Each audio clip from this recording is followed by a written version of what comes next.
boundaries don't work with narcissists.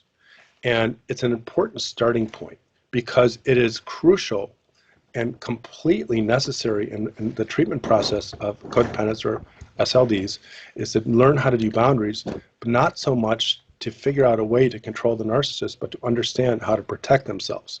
If you start with the understanding that narcissists are unable to accept boundaries unless somehow there is a severe consequence attached to it. So from that point of view, I teach my SLD codependent clients how to set boundaries and how to predict the narcissist's reaction to them and how to not get sucked in to or induced into an argument, into a struggle. And what I did was I created this metaphor, this explanation that I used that relies on George Bernard Shaw's saying, never wrestle with pigs. You'll get dirty, and besides, the pig likes it.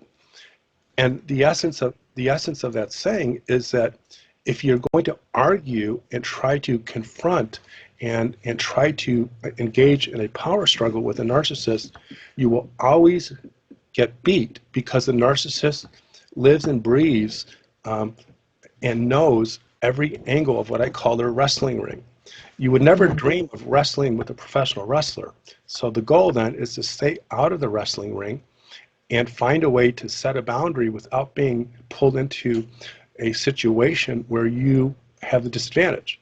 So that said, I teach my SLD codependent clients to set a boundary, how to react when the boundary is not accepted. And every SLD, every codependent, you, former codependent, recovering codependent, me, will tell the same story, that they just don't work.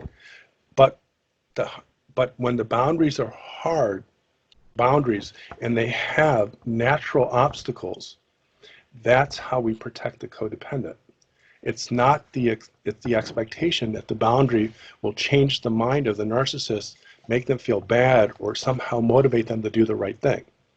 So yes, boundaries for codependents are so necessary for recovery. They have to learn how to protect themselves, but not in one that engages them directly in a confrontation or a fight. Because again, we don't want to wrestle with it, and you can't see me, but I got air quotes on, the pig in the wrestling ring, because you're going to get dirty, and the narcissist derives all of their power in the fight. So it's a new strategy. It's how to engage and set boundaries with the narcissist and not get engaged in the fight. Yeah, and so what I did was I created a technique called the observe, don't absorb technique. And a lot of this is on my YouTube videos or the videos that we have available on Self-Love Recovery Institute. And the observe, don't absorb technique basically rests on the idea that if you get upset or angered or absorbed by the narcissist, that's equivalent of fighting with them. That's equivalent of getting into the wrestling ring. And every time you fight with the narcissist, they have the power. They will always beat you. They will beat you physically, psychologically, financially, emotionally, verbally. So it rests on the idea of how to stay out of this, I'm quoting, the wrestling ring, by staying detached. Artificial, healthy disassociation is to watch and know how the narcissist tries to disable you by getting you angry and wanting them and getting you to fight them. So if you can observe the narcissist being their manipulative self, you can detach and keep from getting angry or upset. You have all the power and control. You don't react. You just gracefully, calmly see what is unhealthy, make decisions on what to do, and if you can picture in your mind a wrestling ring, you stay out of what I call the physical wrestling ring, which is the actual fight back. The yelling and screaming and emails and spying. Or the emotional wrestling ring is when they get in your head, and you hear that, and you wonder and you worry. Staying out of the wrestling ring, keeping calm, detached, that's where the power is, and that's when the boundaries you set actually work. Not so much in getting the narcissist to follow them, but protecting you and not putting you in the wrestling ring, fighting an adversary that will always kick your butt. You want the narcissist to not yell at you. You can ask them to not yell at you. You can plead with them not to yell at you. But the next thing you know, you're yelling back, and the narcissist has all the power because it creates what I call false power syndrome. It creates a surge of energy and belief that you are strong enough to fight back. All of this adrenaline comes back, and you're in a fight. And when that happens to the codependent, they're going to lose. So the boundary is to protect yourself. If you don't stop yelling at me, I'm leaving. If you don't stop yelling at me, I'm calling the police. And remember, boundaries don't work with narcissists. So when you set those boundaries, you know exactly the direction it's going to go. And I actually talk about that in my 3-strike boundary rule.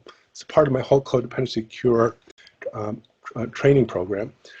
And then the boundaries will end either with the execution of the boundary. You actually follow through with what you're going to do. I'm going to leave, you're going to leave, I'm going to call the police. And narcissists might never understand why they need to pay attention to the boundary, but after the consequence or the execution of the boundary, they will start to respect the boundary, not because they have empathy, because they don't want the punishment, they don't want the consequence. So never expect the narcissist to understand it, but you can expect, if you use my observe, don't absorb method and don't get induced into a conversation or an argument, they will feel the consequences and eventually follow the boundary just because they don't want to experience the losses or harm or pain. I have all these names for all these different things. That's what I call the codependent delusion.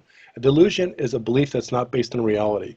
It's to think that the narcissist is going to listen to you when they don't want to, and you can make them. That's part of the dance. That's what keeps them together. That's what keeps them in the wrestling ring. So when you set the boundary with hopes to change the narcissist, it keeps you connected to them.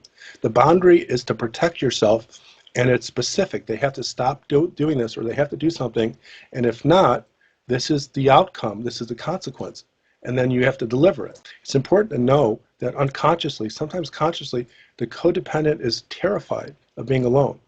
They want to change the narcissist. They want things to be different, but they are so afraid of being alone. So if you accept, and by the way, when I created the idea of pathological loneliness, it's like every person I knew that had codependency or later self-love deficit disorder, they said, oh my gosh, that's it. It is the bane of a codependent, is the idea of being alone. So you can set a boundary, but the narcissist knows, and maybe you know, that you're not capable of leaving the relationship. So you're fighting a fight that you're not able to execute. Because if you're setting a boundary and you can't execute on the consequence, which is if they don't respect you to leave the relationship, then you're just on a hamster wheel moving forward, thinking you're going to get somewhere, but you never make any progress. Gaslighting, and that's one of the many differences in my first and second Human Magnet Syndrome book, is I introduced the concept of gaslighting, both in the development of codependency in your childhood and the maintenance of it in an adult.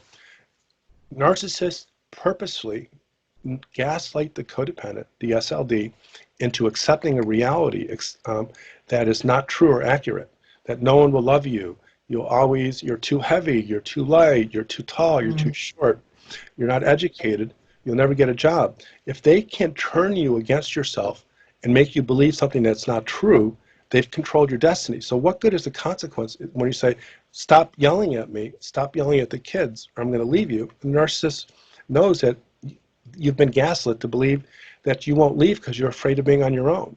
It becomes futile. I describe that whole process as delusional.